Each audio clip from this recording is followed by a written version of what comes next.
Il-Ministru għas-Saħħa u l-Anzjanità Attiva Joe Etienne Abela ħabbar li l-Gvern se jestendi l-loti tat-tamir li kontinwament ikejjel il-livell ta' zokkor fid-demm lil pazjenti li għandhom diabete type 1 sal-età ta' 45 sena.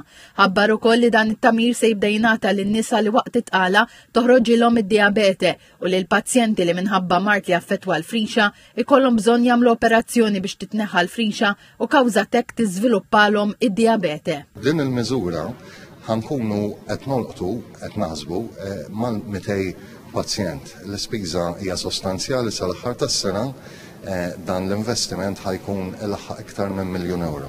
Li jkollok livell ta' zokkor tajjeb normali fid-demm jgħidula normoglycemia. U aħna l-ispeċjalisti tagħna ikunu dejjem jixtiequ li l-pazjenti jkollhom normoglycemia. Ir-raġuni hija sempliċi, il-komplikazzjonijiet tad-diabete f'pazjenti li jkollhom normoglycemia ir-riskju huwa baxx.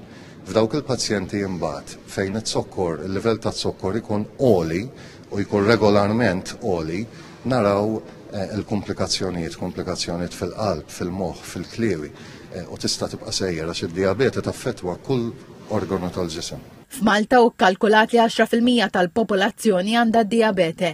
Il-Ministru għas-Saħħa qal li kienet weda tal-Gvern li l-età ta' dawk li jirċievu dan l-apparat tkompli tila biex bekk dan jgħinhom ukoll jirregolaw l-ammont ta' insulina li jkollhom bżonn jieħdu.